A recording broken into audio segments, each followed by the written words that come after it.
네, 질문 올려주시면 선택하겠습니다. 전부 다 제 주전공에 대한 질문만 쭉 올라와서 제가 이거 선택하기 조금 애매하고요. 뭐 빅뱅 이론, 유신 진화론 이런 얘기가 계속 올라오는데 공룡 얘기 이건 사실 제 주전공이라 전략적으로 하셔야죠, 교수님. 예정론에 대해서 올리신 분들이 여러 분 계신데요. 사실 이거는 네. 다 듣고 싶었던 대답이기도 하기 때문에 박진 교수님에게 대답을 좀 듣는다는 의미로 질문을 어, 선택하도록 하겠습니다. 예, 지난번 우리 대결에 아델포스님과 양시무스님 대결에 뜨거운 감자였는데요. 이게 첫 번째 질문으로 나왔다는 게 참 의미가 있는 것 같고 의미심장하네요. 네. 그러면은 지금부터 3분 동안 장재호 교수님께서 네, 발언을 시작해 주시면 감사할 것 같습니다. 준비되시는 대로 시작해 주시면 되겠습니다. 네, 네, 반갑습니다. 사실 저는 이제 장로의 배경에서 자랐고, 고등학교 때 처음으로 감리교회를 다녔고, 그리고 어쩌다가 이제 감신대에 오게 됐습니다. 그러면서 이제 존 웨슬리를 처음 알게 되었고요. 웨슬리 신학을 공부하면서, 내가, 만약에 예정대로, 어렸을 때부터 목사가 되고자 했기 때문에 장로교 계통의 신학교를 갔으면 저는 칼빈의 이중 예정론을 지지할 수 있었을까라고 하는 그런 생각을 종종 해봅니다. 그래서 마침 이 팀은 뭐 워낙 지난번에 토론도 있었고 하는 이야기지만 전문가를 못 찾기 때문에 제가 배우고자 하는 마음으로 박지원 교수님의 답을 듣고 싶고요. 제 얘기를 좀 한다면 사실 그 구원의 문제를 이중 예정으로 나눠서 이렇게 하셨다라고 하는 것은 조금 받아들이기 어려운 부분들이 분명히 있잖아요. 그리고 제가 예정론에 대한 문제가 왜 중요할 생각하냐면 예전에는 예정이냐 자유의지냐의 논쟁을 할때 이종론을 받아들이면 굉장히 믿음이 좋은 것 같고, 자유주의 말하면 좀 그렇지 않은 것 같고, 그래서 뭘 받아들여도 문제가 없을 거라고 하는 그런 생각을 할 수가 있는데, 요즘에 이제 과학이 등장하면서 이 문제가 다른 양상으로 퍼졌습니다. 그러니까 이제 그 과학이 등장하면서 이제 모든 것이 결정되어 있다는 예종론하고는 같은 건 아니지만 결정론이 등장을 하면서 모든 것은 다 운동으로 설명이 되고 이런 얘기를 계속 하는 거예요. 뉴턴 역학의 등장으로 인해서.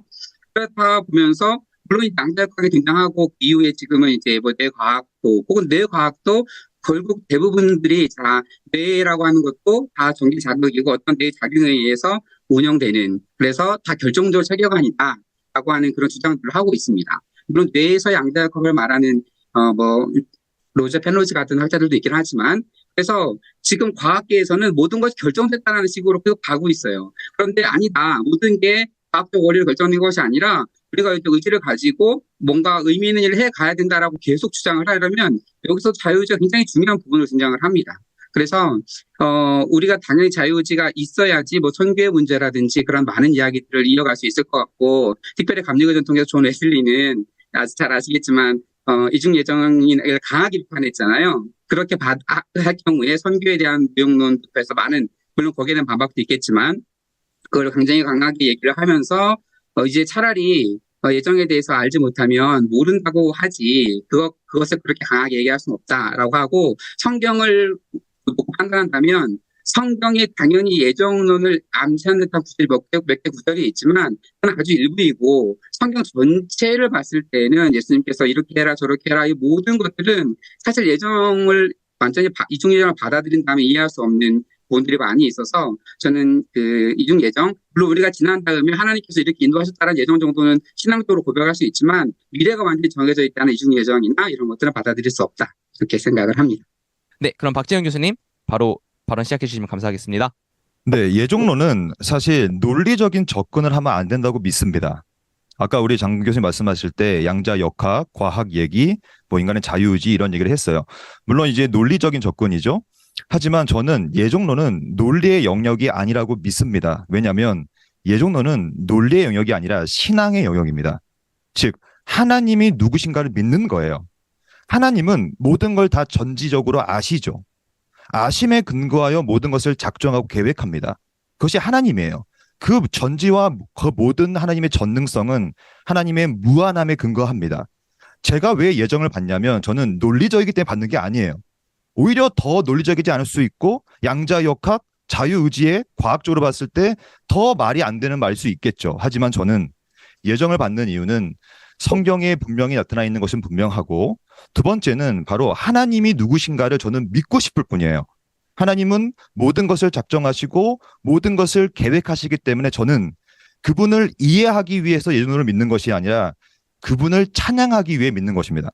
그러니까 저는 이러한 신앙의 접근으로 예정을 접근해야 되는 것이 옳다고 보고요. 두 번째로는 이중 예정에 대한 가장 큰 오해는 저는 용어 때문에 그렇다고 생각해요. 왜냐하면 우리가 알다시피 이중 예정은 선택과 유기라는 말을 씁니다. 근데 저는 개인적으로 유기라는 말을 쓰지 않아요. 왜냐하면 16, 17세기 때 많은 신학자들은 유기라는 말이 너무 강력한 단어였기 때문에 마치 하나님께서 누군가를 유기견이 떠오르잖아요. 유기견. 그러니까 강아지를 유기시켜버리는 것처럼 어찌 감히 사랑의 하나님이 그렇게 유기할 수 있느냐라는 식의 오해를 갖고 있었기 때문에 저는 오히려 다른 표현인 지나치다 혹은 간과하심이라는 표현이 훨씬 좋다고 봐요. 왜냐하면 우리 모두 다 죄인입니다. 우리 모두 다 지옥에 떨어질 존재들이죠. 하지만 하나님께서는 자신의 은혜로 누군가를 선택하신 거예요. 왜 선택했을까요? 그건 우리가 뭐라고 할 수 없는 거예요. 그것이 바로 신앙이에요. 하나님께서는 누군가를 은혜로 선택하시고 누군가는 선택하지 않고 지나치신 거거든요. 누군가는 간과하신 거거든요. 그래서 누군가를 뽑아서 지옥에 던진 것이 아니기 때문에 저는 육이라는 표현 안에 담긴 많은 오해 지점을 하나님의 은혜와 은혜의 지나치심과 간과하심으로 좀 풀면 좋을 것 같고요. 왜냐하면 그래야 하나님의 무한성과 하나님의 사랑과 은혜가 더 드러나기 때문에 그렇습니다. 마지막으로 하나님의 전능성이 바로 이 절대 예정과 자유의지의 관계를 해결해 준다고 믿어요. 무슨 말이냐면 저는 이걸 믿습니다. 이거는 신앙의 영역이기 때문에 하나님은 절대적으로 모든 걸 작정하십니다. 하지만 여전히 저는 자유로워요. 제가 지금 물 한 잔 먹겠습니다. 너무 자유롭죠. 제가 이 물을 먹는 것을 하나님은 모르셨을까요? 예정 작정 안 하셨을까요? 하셨다고 좀 믿어요. 하지만 이게 왜 가능하냐? 하나님은 모든 것을 작정하지만 여전히 우리에게 적극적인 자유의지를 부어주시는 거예요. 왜 가능하냐? 저는 하나님께서 전능하다고 믿기 때문에 이걸 믿고 있는 겁니다. 홀리카운터 사용하겠습니다. 네, 그러면 지금부터 2분 동안 바로 발언해 주시면 감사하겠습니다. 사실 저는 많이 배우자는 마음으로 왔고요. 그런데 박재현 교수님 말씀하시는 공격하고 싶은 지점이 너무나 많아서 우선 전능성, 전지성 개념 갖고도 공격하면 한참 이렇게 할 수 있을 것 같고요.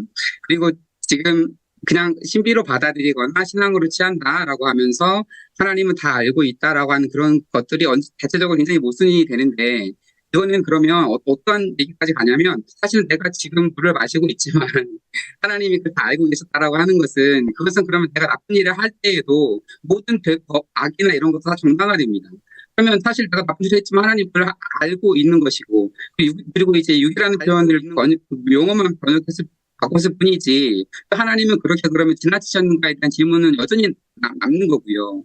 그래서 물론 이게 예정론 논쟁을 사실 저는 이제 이게 어려운 질문인 걸 잘 알고 있고요. 그렇지만 신의 전능성 개념, 전지성 개념, 미래에 대한 개념, 그리고 자유의지에 대한 개념에서 이렇게 말씀하셨던 부분들이 사실 전반적으로 제가 동의가 되지 않아서 이렇게 카운터를 드리고요. 그래서 앞으로 혹시 다른 비슷한 논의들이 나오지면 제가 거기에 대해서 얘기를 드리고 참고로 이 전지성이라고 하는 개념을 얘기를 할 때는 제가 하나님께서 모든 것을 안다라고 할 때 이 모든 것에는 신의 속성하고도 맞아야 되는 거고 그리고 잘못되지 않은 거여야 되는 논리성과 부분이 다 같이 겸비되어야지만 가능한 부분이기 때문에 그냥 하나님 다 알고 계셨지라고 넘어갈 수 있는 부분은 좀 아니지 않나라는 생각을 해보고요. 네, 그러면 이렇게 마치도록 하겠습니다. 네, 알겠습니다. 감사합니다. 네, 박재현 교수님 혹시 역홀리 카운터 사용하시겠습니까? 아, 이거 역홀리 카운터 쓸 수 있어요? 네, 제가 그걸 잘 한 번 몰랐네요. 역까지 가능합니다. 네. 아, 그러면 역홀리 카운터 쓰겠습니다. 네, 첫 라운드부터 두 분 다 하나씩 소진하시기로 하셨네요. 네, 지금부터 2분 동안 발언하시면 되겠습니다. 일단 저는 이제 우리 장 교수님도 그렇고 저도 그렇고 우리 이것을 다 듣는 우리 모두는 신앙인이고 동시에 이제 우리는 신학을 지금 변증하기 위해서 온 거 아니겠습니까? 근데 저는 이 예정론을 보다 보면 늘 너무 인간적인 감정으로 대한다는 생각이 많이 들어요. 그래서 왜 하나님이 그렇게 하셨는가? 적인 감정이죠. 그러니까 저는 우리가 변증을 할 때는 기본적으로 신학, 그러니까 우리는 theologia를 해야 되는 거 아니겠습니까? 하나님에 대한 지식에 대한 학문을. 그러나 특히 예정론은 내가 기분 나쁘다는 거예요. 내가 왜 나를 유기시키냐? 왜 사랑의 하나님이 그렇게 하냐? 그러니까 인간적인 감정, 심리가 굉장히 처음 개입되어서 마치 인간의 감정으로 하나님을 재단하는 것들이 너무 많아서 저는 그것을 엔솔로폴로기아라고 저는 부릅니다, 사실은. 왜냐면 그것은 좀 더 인간적인 지식에 근거한 시작이지 신학 지식이라고 볼 수는 전 없다고 봐서 궁극적으로 말씀드려서 그래가지고 좀 예정을 우리가 다룰 때 저는 시작 지점을 하나님의 본성과 속성으로 뒀으면 좋겠고요. 그리고 아까 말씀하신 대로 하나님의 전지성이 곧 그러면 우리의 책임과 우리가 악한 일도 정당화되는가? 그렇지는 않죠. 왜냐하면 하나님께서 우리에게 자유를 줬다는 것은 선한 일과 나쁜 일에 대한 모든 것을 다 주셨고 자유의지를 그것에 대한 악한 일은 내가 책임을 져야 되는 거 아니겠습니까? 그거는 악에 대한 내가 책임을 지는 것이 하나님이 죄의 저자가 되는 건 아니지 않습니까? 그렇게 봤을 때 저는 사실 예정을 다룰 때마다 늘 아쉬운 게 사실 이거예요. 예. 왜 우리는 신학, 즉 하나님의 속성으로부터 시작하지 않고 왜 인간의 감정과 나의 수틀림과 나의 기분 나쁨과 이런 것들로 시작하는가에 대한 좀 아쉬움이 남아서 저는 사실 저는 외부에서도 또 학교에서도 예도론 강의를 많이 하는데 사실 이게 저는 가장 중요한 요소라고 생각해서 저는 꼭 이 말씀 드리고 싶어요. 신학은 우리의 감정보다 하나님의 생각과 하나님의 뜻이 더 우선이어야만 한다라는 생각을 저는 꼭 말씀드리고 싶습니다. 할렐루야. 아멘. 네. 네, 그러면은 이렇게 두 분의 발언이 모두 마무리가 되었고요. 지금부터는 저희 유튜브 채팅방에 라이브 투표를 통해서 이 모든 발언을 실시간으로 지켜보신 시청자분들께서 바로 투표에 참여해 주시면 이거 점수 꼭 감사하겠습니다. 받아야 됩니까? 이거 점수?